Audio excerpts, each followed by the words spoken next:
que pienses que tu vida te sientará, una corona y una vida que te dará. Confía en Dios y sale a Dios tu confianza.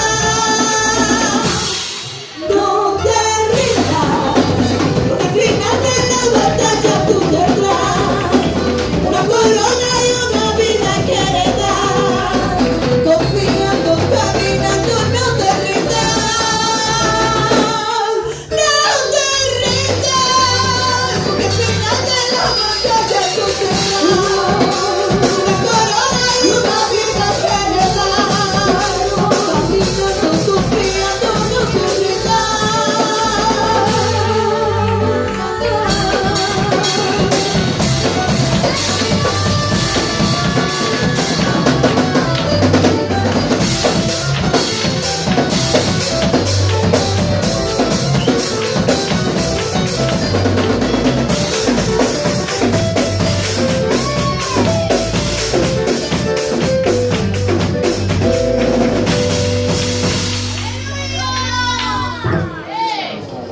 Gloria al Señor. Que Dios les bendiga mucho. Paz y bendición del Señor para todos. Amén. Le doy gracias a Dios por estar aquí, porque un día más me bendice Dios en su misericordia, en su bondad, y nos permite invocar su nombre y poderle adorar, sabiendo que no hay nada como estar en su presencia. Amén. ¿Cuántos están de acuerdo conmigo que no hay nada como la presencia de Dios? Aleluya. Maravilloso el Señor. Así que dándole a Dios gracias por estar aquí, y a ustedes.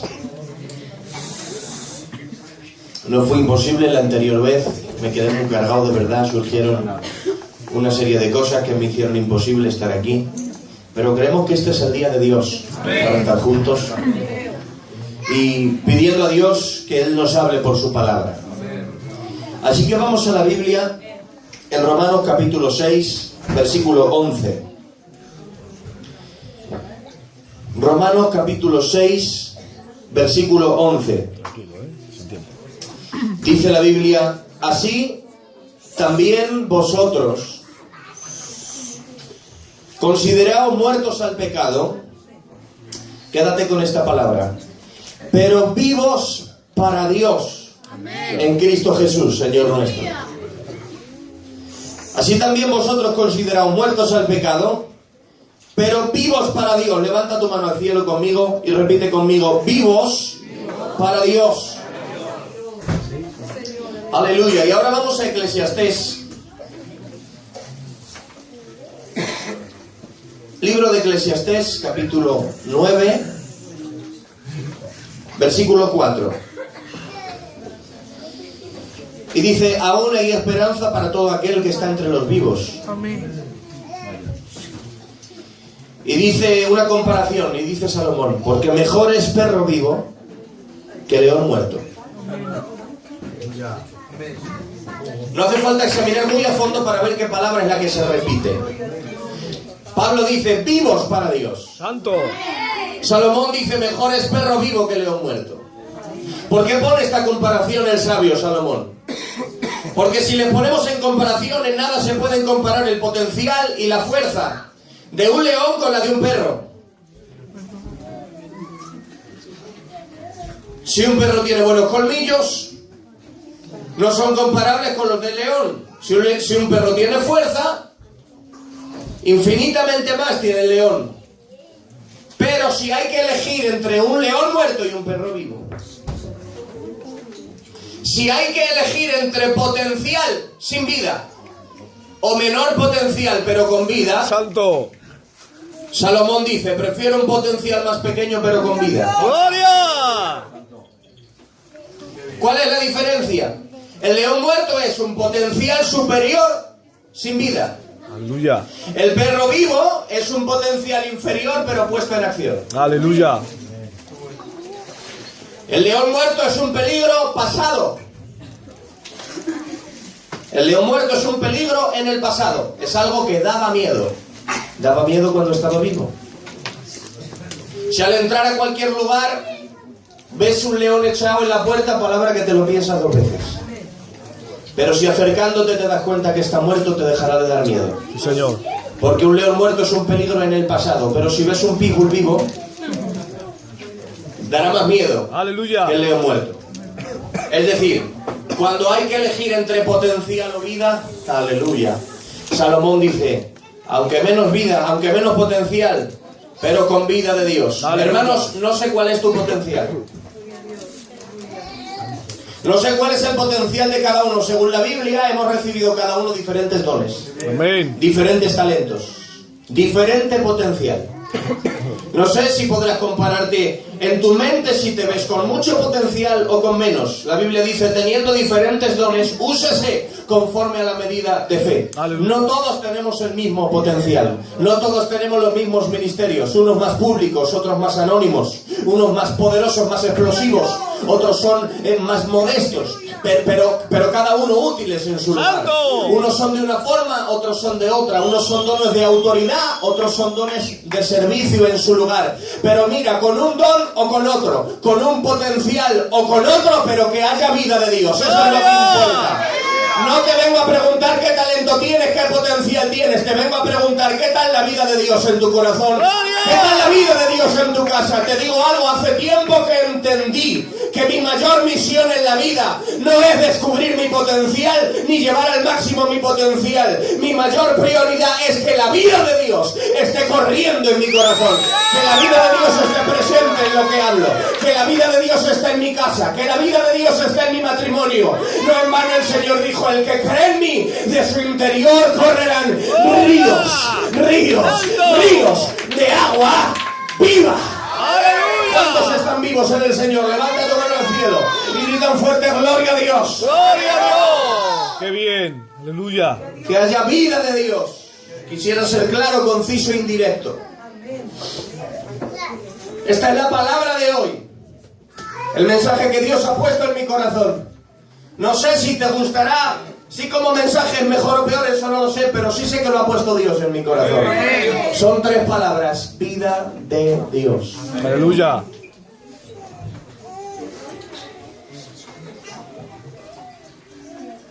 Si vamos a la Biblia, San Juan 8:44, Evangelio de Juan capítulo 8, verso 44. Una de las misiones principales de Satanás. Dice nuestro Señor Jesucristo que nunca miente ni se equivoca. Dice, el diablo ha sido homicida desde el principio. El diablo es homicida desde el principio. Que es un homicida, es alguien que atenta contra la vida. ¡Aleluya! Un homicida es alguien que se levanta en contra de la vida. ¿Por qué? ¿Qué fue lo que llenó de envidia y de ira a Satanás? Ver que Dios tomaba un muñeco de barro en el huerto del Edén y en él soplaba vida. Amén. Porque les voy a contar algo. Satanás existe pero no tiene vida. La Biblia dice, el que tiene al Hijo tiene la vida. ¡Aleluya! Es el que tiene a Dios que tiene la vida. La vida es mucho más que existencia. La vida es el germen de Dios en nosotros. ¡Aleluya! Por eso Satanás existe pero no tiene vida. Por eso el castigo, la retribución eterna que se le dio fue: espanto serás y para siempre dejarás de ser. ¡Oh, gloria! Dejarás de ser. Es decir, hoy en día el diablo está existiendo pero no es. Existe pero no tiene una verdadera vida. Es por eso que le llena de ira ver cómo Dios crea un muñeco de barro y sopla en él. Y la vida de Dios, aquello que él no tiene, habiendo sido tan poderoso y tan importante, Dios se lo da a un muñeco de barro. Por eso se llena de envidia y se vuelve homicida. Y se levanta en contra de la vida que Dios ha puesto en el mundo. ¡Aleluya! El diablo persigue la vida. Intenta destruirla. ¿A través de qué? Está bien clara en la palabra. Y sé que son cosas muy básicas, pero permítanme compartírselo. Romanos capítulo 5, versículo 12. Dice el apóstol Pablo: por tanto, Como el pecado entró al mundo por un hombre y por el pecado la muerte, y por el pecado la muerte, el pecado es el machete en manos de Satanás para asestar la muerte allí donde toca. El diablo sabía que no podía traer muerte al Edén si no traía primero pecado. Sí, señor. Porque Satanás no tiene poder para matar por la fuerza. Él sabía que no podía traer muerte si primero no metía el pecado. Este fue el orden. Por eso dice Pablo, el pecado entró al mundo por un hombre y por el pecado la muerte.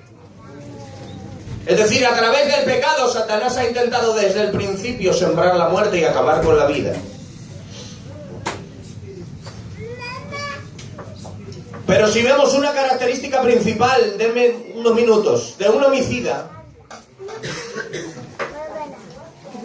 es que un homicida no solo mata, sino que desarrolla habilidad en traer muerte. Porque casi cualquiera, en un momento crítico, puede matar. El poder de matar puede estar en cualquiera, en un momento crítico. Pero no todos son homicidas. No todo el que mata en un momento dado puede ser homicida. Hay alguien que en defensa propia puede en un momento llegar a matar, ha hecho una muerte. A los ojos de Dios tiene que ponerse a cuenta, desde luego, pero estamos hablando de otro tema. Matar no es ser homicida. Por ejemplo, Moisés, dice la Biblia que vio a un egipcio maltratando a un israelita. ¿Y qué hizo? Le tiró la sangre, se fue a por él y le mató. Pero pregunto, ¿Moisés era homicida? Moisés no era un homicida, pero en un momento crítico pudo matar. ¿A dónde quiero llegar? ¿Cuál fue el error de Moisés? Que como mató, pero no era homicida, no supo ocultar la muerte que había hecho. Toma. Sí, señor. ¿Qué es lo que distingue al homicida del que no es homicida? El homicida, después de haber causado la muerte, no tiene remordimiento, resentimiento, arrepentimiento y además tiene la habilidad de que nadie se entere. Por eso Moisés, como no era homicida, no supo ocultar la muerte que había hecho. Pero Satanás es experto homicida. Y lo que intenta por todos los medios es que después de haber sembrado la muerte, nadie se dé cuenta. Claro. Y después de haber traído muerte, nadie ni siquiera le mencione. Por eso trabaja intentando esconderse.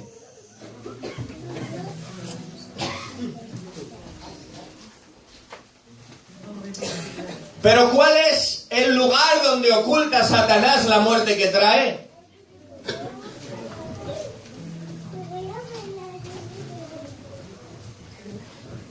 El orgullo, donde el hombre no tiene vida pero cree que tiene vida, donde el hombre sin Dios cree que tiene vida pero no la tiene. El pensamiento humanista, donde el hombre cree que tiene todo lo que necesita en sí mismo pero que no necesita a Dios. De esa manera Satanás consigue ocultar la muerte que hay en el hombre sin Dios. Pero hay un escondrijo peor, ¿me dejan que se lo diga? Amén. Me voy a sentir libre, ¿vale? Amén. Hay un escondrijo mucho peor, donde Satanás esconde la muerte. Se llama religiosidad. Santo. Es en la religión. Libro de Apocalipsis, capítulo 3, versículo 1. Satanás sembró la muerte y la escondió también. ¿Qué tiene que decir Dios? Escribe a la iglesia en Sardis: yo conozco tus obras, tienes nombre de que vives. Ay, Padre. Tienes nombre de que vives. Estaba perfectamente escondido, pero los ojos de Dios ven más allá y dicen: pero estás muerto. Había conseguido Satanás esconder también la muerte, que Sardis tenía nombre de que vivía, pero hay unos ojos como llama de fuego, Aleluya. que perforan y traspasan todo escondrijo religioso, Aleluya. todo escondrijo de Satanás, cualquier clase de escondrijo, y sabe ver el estado real de cada vida, de cada familia, de cada persona.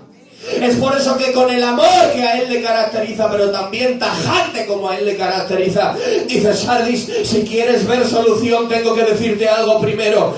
no vale con el nombre. Sardis, tienes nombre de que vives, pero estás muerto, estás en un gran problema. Satanás quiere intentar, por medio de la religiosidad, hacer creer a la persona, incluso que vive cerca de Dios, que vive una vida espiritual sana, que vive como tiene que vivir y que si muere, se va al cielo. Pero cuando alguien se deja engañar por el engaño de la religiosidad, no se da cuenta que está albergando la muerte dentro de sí.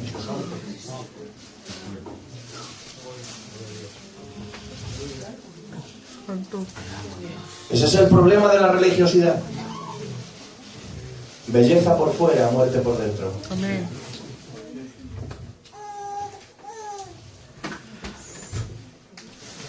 Pero la palabra, que repito, nunca miente ni se equivoca. ¿Cuántos creen que la Biblia nunca miente ni se equivoca? Nos deja ver algo. Que hay síntomas en la Biblia, hay síntomas para activar en nuestra vida el discernimiento del Espíritu y comenzar a discernir dónde necesito un bautismo de vida de Dios. Aleluya. Porque les digo algo, y esto es lo fuerte, que Sardis era iglesia. No estaba dirigiéndose Dios al mundo, estaba dirigiéndose a una iglesia. Pero además, mira qué tipo de iglesia. Si vas al comienzo de Apocalipsis, dice la Biblia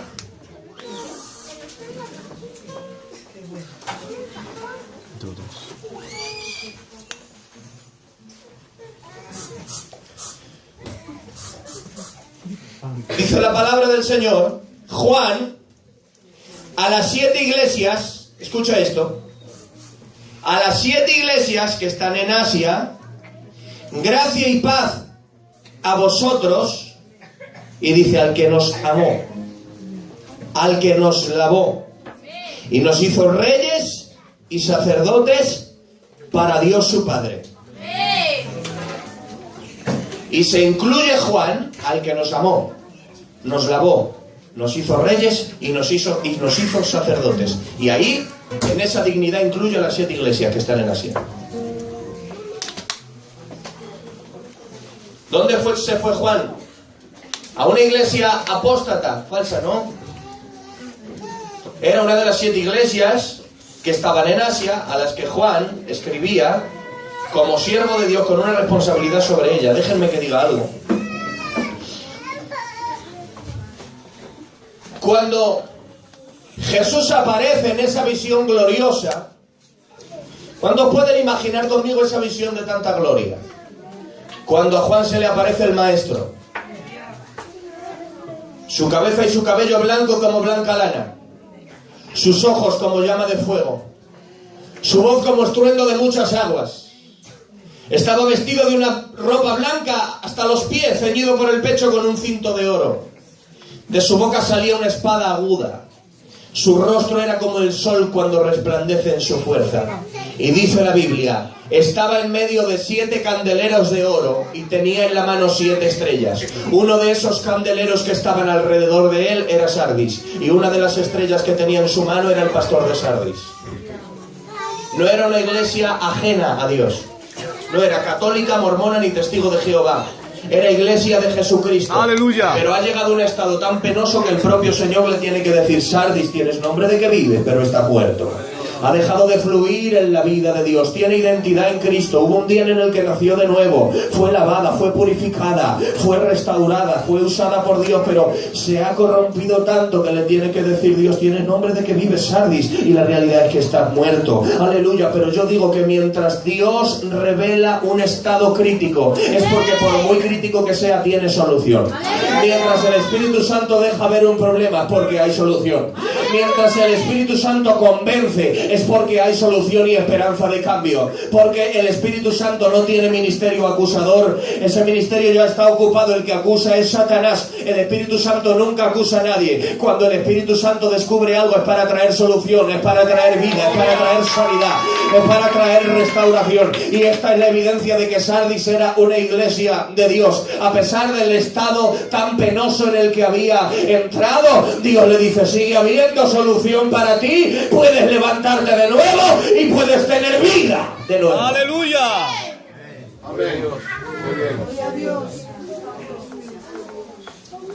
Ahora bien, se nos ha prometido a los cristianos un río en nuestro interior de agua viva.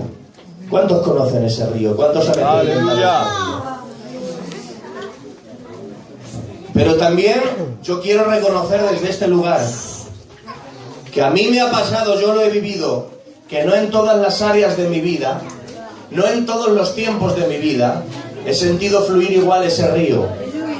Ha habido temporadas donde no he dejado de venir al culto, no me he ido al mundo, pero he echado en falta ese fluir del agua viva en mi corazón. Incluso yo llevo desde los 13 años sirviendo al Señor. Desde los 13 años se me puso una guitarra en la mano, yo abracé el servir a Dios. Y es el mayor privilegio que he tenido en mi existencia. Pero aún he estado tiempo sirviendo a Dios, pero echando en falta la vida de Dios en mi corazón. Ay, Dios. Esto no son ninguna palabra de acusación. No hace falta ser el peor.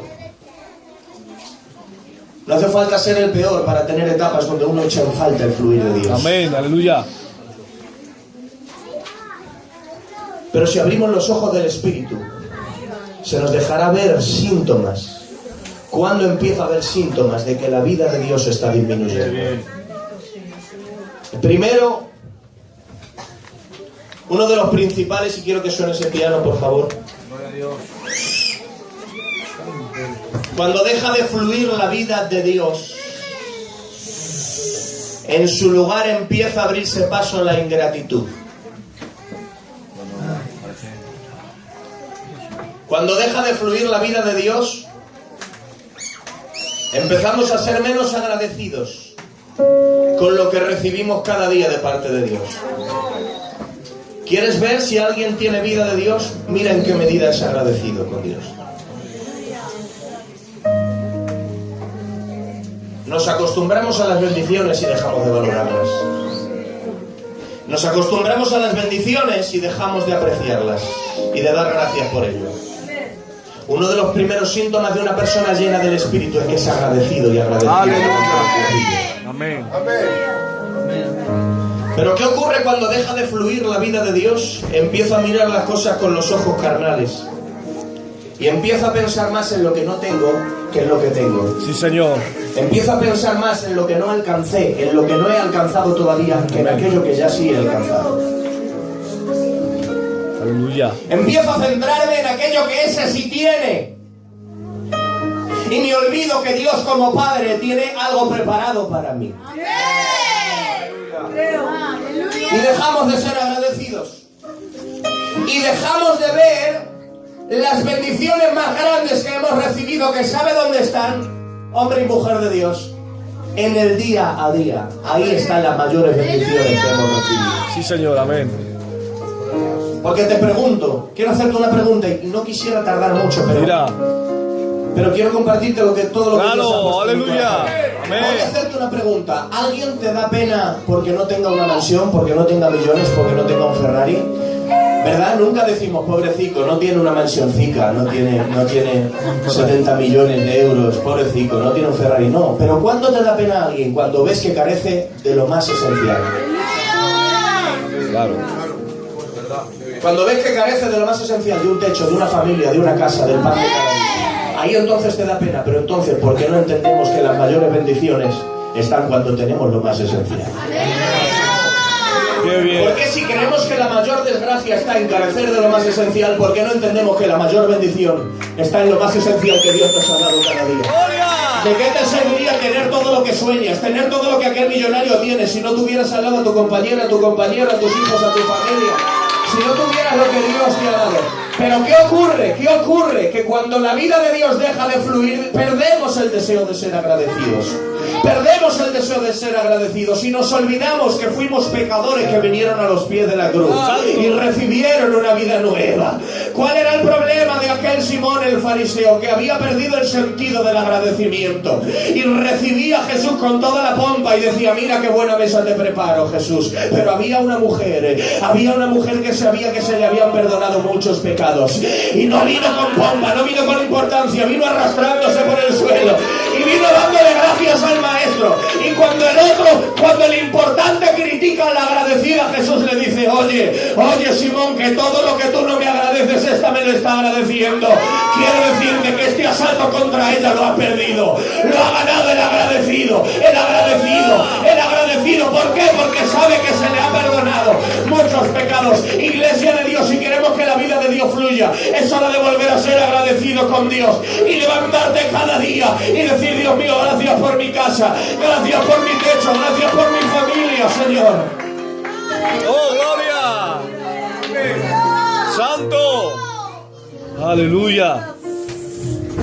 Hermanos, estos años de crisis que han sido difíciles y son difíciles, no digo que no, una de las cosas buenas que han hecho ha sido enseñarnos a darnos cuenta de lo que verdaderamente importa. ¡Aleluya!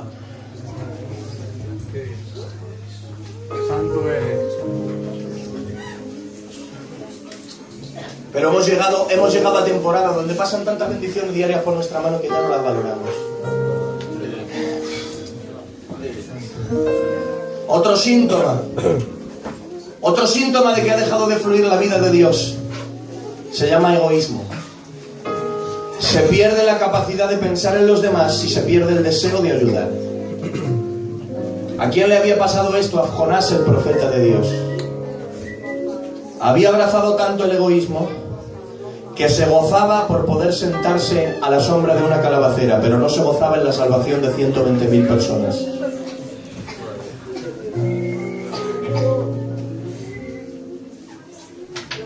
Hermanos, con todo el respeto que se merecen los siervos de Dios, permítame decir algo: lo peor que le puede pasar a un ministro de Dios, a un siervo de Dios, es centrarse en su calabacera y olvidarse del mundo que tiene que salvarse. ¡Santo! ¿Cuántas ¡Aleluya! calabaceras de buena sombra han absorbido el llamado, el poderío y ¡Gloria! la unción de muchos siervos de Dios ¡Santo! que se han sentado en su calabacera? Sí, Señor. Y han quitado los ojos de la necesidad que les rodea, como Jonás. Pero Dios, que es maravilloso, es poderoso para herir todas las calabaceras. ¡Gloria! Y donde ve que hay un siervo suyo que se ha sentado en la comodidad, le quita la sombra y dice: ¿por qué? Y le dice Dios: porque tienes que dejar de ser egoísta. Jonás, tú eres mi siervo y eso no te pega. No tienes que vivir centrado en tu calabacera. Abre los ojos a la necesidad que te rodea y dile: Dios, cuenta conmigo para salvar, cuenta conmigo para sanar, cuenta conmigo para restaurar, a Dios. Pero cuando deja de fluir la vida de Dios, aparece el egoísmo.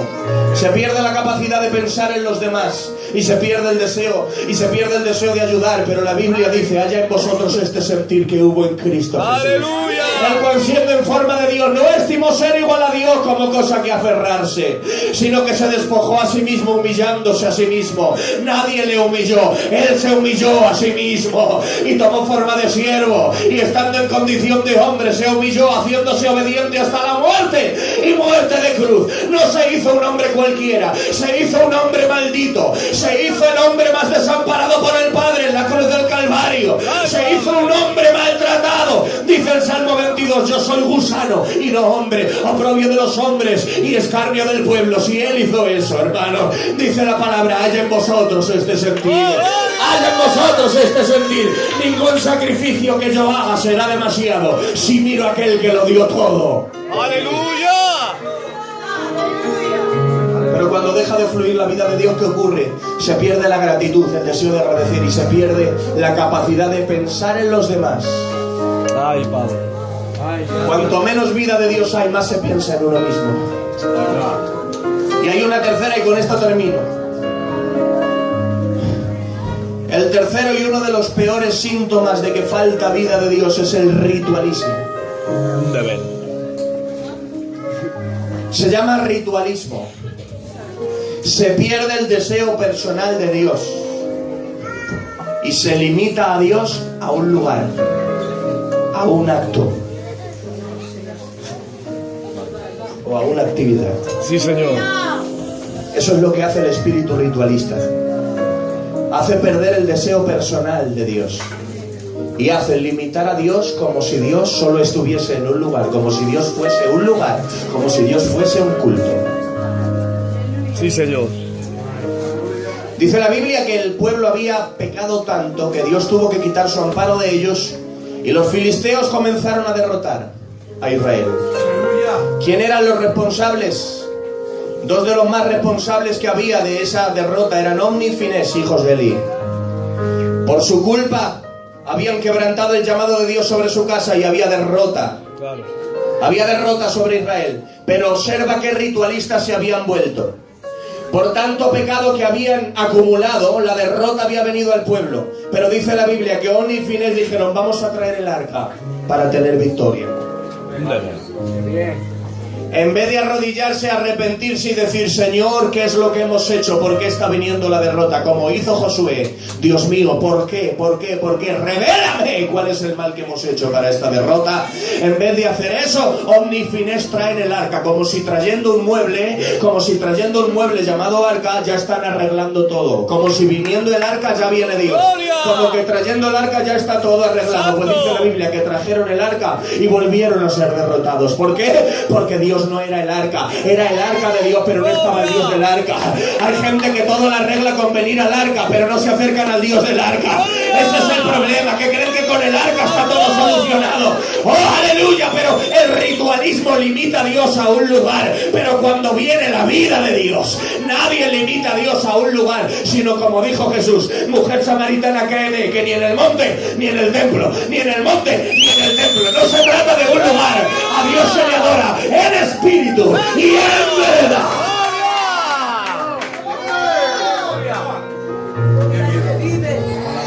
¿Cómo mola? Pero la samaritana estaba tan mal que había tenido 5 maridos, iba por el 6º y no era su marido.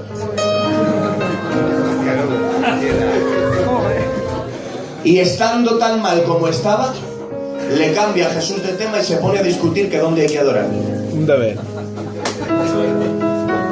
¿No te parece cómico que estando su vida como está,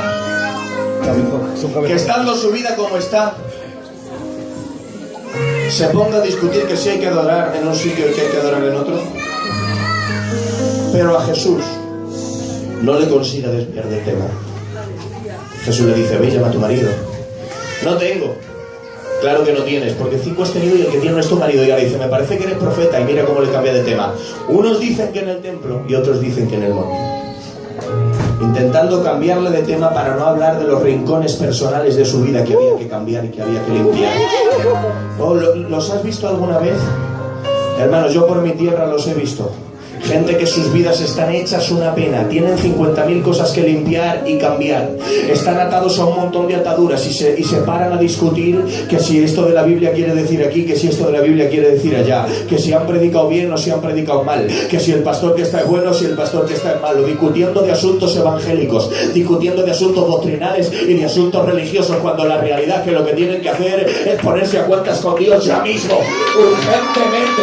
Es por eso que a Jesús no le vale con eso, a Jesús no le puede distraer ni cambiar de tema, y le dice: mira, mujer samaritana, que ni en el monte ni allí, deja el ritualismo y entiende que a Dios se le adora en espíritu y en verdad. ¡Oh, aleluya! Dios. Pero había otro hombre de Dios que vivía tan por encima del ritualismo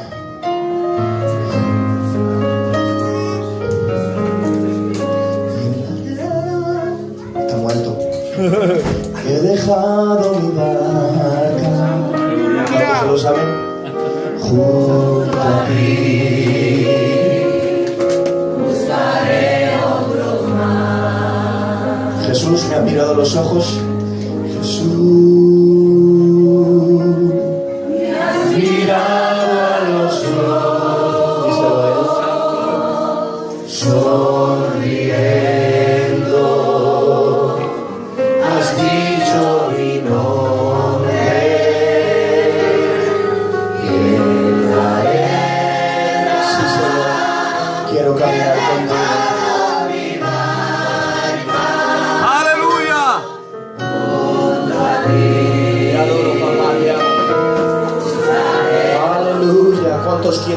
estar con él cada día de su vida. Había un hombre llamado David que vivía tan por encima del ritualismo que decía en el Salmo 63: Dios mío eres tú, de madrugada te buscaré. Mi alma tiene sed de ti, mi carne te anhela, para ver tu poder y tu gloria aquí en tierra seca y árida donde no hay aguas, así como te he mirado en el santuario. Hermano, que una persona del Antiguo Testamento diga: te quiero ver en el desierto como te he visto en el santuario, solo es una persona que ha pasado por encima del ritualismo y conoce tanto a Dios, que sabe que Dios es poderoso para manifestarse no solo en el santuario, sino también en el desierto. Había un hombre de Dios llamado Pablo, que vivía tan por encima del ritualismo y amaba tanto a Dios, que dijo: a mí se me ha dado el privilegio de aclarar este misterio. ¿Quieren saber cuál es? Cristo en vosotros, Cristo en vosotros, Cristo en vosotros. No Cristo en el culto, no Cristo en la reencuentra, no Cristo en Filadelfia, Cristo en vosotros, Cristo en vosotros, la esperanza de gloria. Oh, creo que es un buen momento para llamar a la vida de Dios, que venga y fluya en nuestra vida y en nuestro corazón. ¡Aleluya! ¡Oh, gloria! Siento a Dios aquí. ¡Aleluya! Aleluya, soy yo solo, está el Espíritu Santo de Dios aquí. ¡Santo! Puede levantar tu mano al cielo y gritar un fuerte aleluya. ¡Santo! Se pierde la gratitud, viene el egoísmo y viene el ritualismo. Pero, ahora bien, ¿cómo resurge la vida de Dios? Va bien, va bien. 35 minutos, deme 5 minutos más. Claro. Primer paso a la restauración y a la solución. Le dice Dios a la iglesia en Sardis. Versículo 3. Acuérdate pues de lo que has recibido y oído, guárdalo y arrepiéntete. Aleluya. Aleluya. Sí, Señor. Hermanos, Sin reconocimiento. ¿cuántas áreas no restauradas en nuestra vida por no tener la humildad de arrepentirnos y Santo. reconocer nuestra parte de culpa? Hay Amén. vidas que llevan años sin recibir su restauración porque se niegan a asumir la responsabilidad y la culpa que tuvieron. Pero hermano, diferentes situaciones y diferentes problemas, pero tanto a Éfeso como a Sardis y a la Odisea les dice: Éfeso, arrepiéntete; Laodicea, arrepiéntete; Sardis, arrepiéntete. Y es que cuando alguien nota que la vida de Dios ha dejado de fluir, es verdad que te han podido hacer daño, es verdad que te han podido estorbar, es verdad que ha podido haber gente que no sea de ayuda, quizá han sido de estorbo, es verdad que hay gente que nos han obstaculizado en el camino, es verdad, pero al fin y al cabo el que dejó de orar fui yo, el que dejó de buscar a Dios fui yo, el que dejó de leer la Biblia fui yo, el que dejó de ayunar fui yo. Mía es la responsabilidad. Yo fui el que comencé a decaer, por eso yo soy el que tengo que entender que debo restaurarme y decir: Señor, si di el primer paso para caer, doy el primer paso para levantarme. Dios, que venga tu vida, que venga tu vida, que venga tu vida. No quiero venir a este lugar sin sentir tu presencia. Un culto y otro culto y otro culto, y sabemos cómo va a empezar y sabemos cómo va a terminar. Un mensaje y otro mensaje y otro mensaje, y se pasan años y no nos quebrantamos y no nos ablandamos delante de Dios. Oh, que venga la vida de Dios, que venga la gloria de Dios, que venga la presencia de Dios. ¡Santo! ¡Oh, gloria! Primer paso a la restauración: entender que no puedo seguir así, que necesito el soplo de la vida de Dios. ¡Santo! ¡Aleluya! ¡Gloria! Segundo lugar, sé vigilante y afirma las otras cosas que están para morir. Es decir, si en un área estás mal, no te desanimes y no digas: de perdidos al río, estoy mal aquí, pues voy a estar mal aquí, aquí, aquí también. No, ponle freno a la muerte, ponle freno a la decadencia y dile: me has ensuciado un área, me has ensuciado aquí, me has hecho caer aquí. No, pero aunque caí me levantaré y no te voy a dejar que toques esto. Y si has tocado la economía, no te dejaré tocar el matrimonio. Y si has tocado el matrimonio, Dios va a restaurar el matrimonio y no voy a dejar que toques a mis hijos. Y si has tocado el matrimonio, no dejaré que toques mi ministerio. Y si has tocado el ministerio, no te voy a dejar que toques mi hogar. Sé vigilante, ponle freno, ponle freno, ponle freno a la muerte. Y hasta aquí me levanto en el nombre de Jesús. ¡Oh, gloria a Dios! Está loco este hombre, está loco. Tercero, vuelve a tu raíz. dices, acuérdate de lo que has recibido, acuérdate de lo que has oído y guárdalo. Guarda. Sí, Señor. Cuántas buenas cosas perdidas en el camino. Aleluya. Recupera todo lo que perdiste. Ay, Padre. Y cuarto, abre paso al Espíritu. Abre paso al Espíritu, hermanos.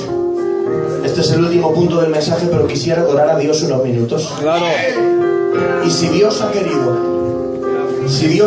que se predicara esto en este día, el soplo de Dios va a venir avalando esta palabra en este lugar. Si lo que he dicho lo he dicho porque yo quiero, nadie será tocado por Dios. Pero si esta palabra es de Dios, ¿cuántos tienen fe para dar lugar al soplo del Espíritu Santo?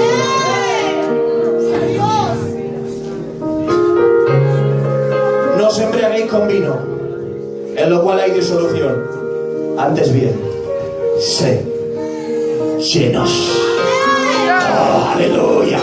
No dice sed llenos de televisión, no dice sed llenos de negocio, no. Sed llenos del Espíritu. Sed llenos del Espíritu. ¿Y cómo dice? Hablando, cantando y alabando al Señor y dando siempre gracias. 3 ingredientes de gloria. Hablando conversaciones de Dios. Que vengan las conversaciones de Dios a nosotros. ¿Cuánto daño hacen conversaciones fuera de la voluntad de Dios? ¿Cuánto daño hacen conversaciones en las que no está Dios? Pero hubo una conversación tan de Dios en el camino de Emaús que dice, mientras aún hablaban, Jesús mismo apareció en el medio y caminaba con ellos. Que vengan conversaciones de Dios, que se vaya fuera la crítica, que se vaya fuera la murmuración, fuera los titulillos, fuera en el nombre de Jesús. Y que vengan las conversaciones de Dios, donde el Espíritu Santo se manifieste con poder, amasamakía y lo dan samayaquía. ¡Aleluya! Ándale, me voy a volver un poco loco, ¿vale? Permítame que me vuelva loco. Aquí está el Espíritu Santo de Dios. ¡Ayuda! ¡Ayuda de Dios aquí! ¡Gloria! ¡Oh, gloria! ¡Santo! ¡Oh, Shanayes! ¡Gloria! Hablando, cantando y alabando. Y dando siempre gracias. ¿Cuántos tienen mucho que agradecerle a papá? ¡Oh, gracias, Señor! Y termino con 2 versículos. Se prepara la batería ahí, por favor. Así como está sonando esta melodía, porque hay 2 versículos, yo te los digo y tú haces lo que sientes, ¿vale? Creo que hay poder en la palabra. Salomón dijo, ¿te acuerdas de lo que dijo Salomón? ¿Hay esperanza para quién? ¿Hay esperanza para quién? Para todo aquel que está entre los vivos. Para Salomón, cuando deja de haber vida, deja de haber esperanza. El mundo dice, mientras hay vida, hay esperanza. Salomón dice, cuando no hay vida, ya no hay esperanza. Pero te hablo de uno más grande que Salomón, que dijo, Juan capítulo 11, 25, yo soy la resurrección y la vida. ¡Oh, aleluya! Yo soy la resurrección y la vida. El que cree en mí, aunque esté muerto,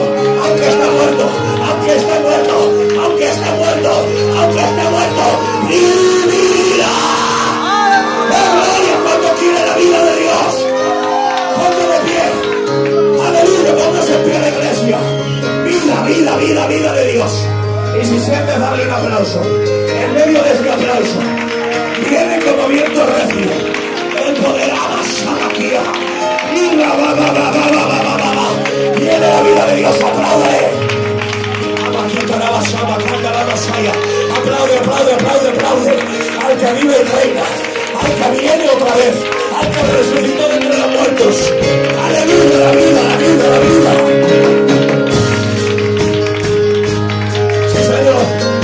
Sí, Señor, levanta tus manos al cielo. Levanta tu mano al cielo y adora. Y viene.